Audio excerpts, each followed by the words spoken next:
கார்த்திகை 1 வந்துருச்சுடா. ஆமாண்ணா. ஐயப்பனுக்கு மாலை போடுவோம். சரிண்ணா சரிண்ணா. ஓகேவா? ஒரு கடவுளுடைய தரிசனம் நமக்கு கிடைக்கும். ஆமாண்ணா கண்டிப்பா. சரியா?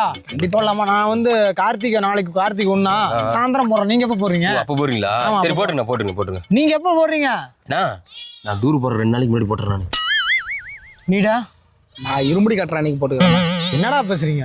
ஏன்னா லூஸ் மாதிரி பேசிட்டு இருக்கீங்க. டேய், ஏன்னா நம்ம முன்னோர்கள்லாம் மாலை போட்டாங்கன்னா 48 நாள் விரதம் இருந்து ஆத்துலையும் குளத்துலையும் போய் காலையில் 5 மணிக்கு எழுந்திரிச்சு மூழ்கி குளிச்சுட்டு வீட்டுக்கு வந்து பச்சை தண்ணி கூட பல்லில் படாமல் விரதம் இருந்துட்டு துண்டை விரிச்சு போட்டு தரையில் படுத்துட்டு இவ்வளவு ஏன்டா காலில் செருப்பு போடாமல் நடப்பாங்கடா 48 நாளும். அது ஒரு மகத்துவம்டா.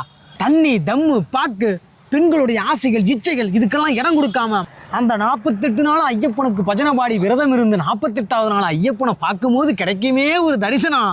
அது வல்லடா உண்மையான தரிசனம். இப்ப சொல்லுங்க, நீங்க எப்படா மாலை போடுறீங்க? இந்த நொடியா போறேன். இப்பவே போறோம். இப்பவே போடலாமா? வாங்கடா.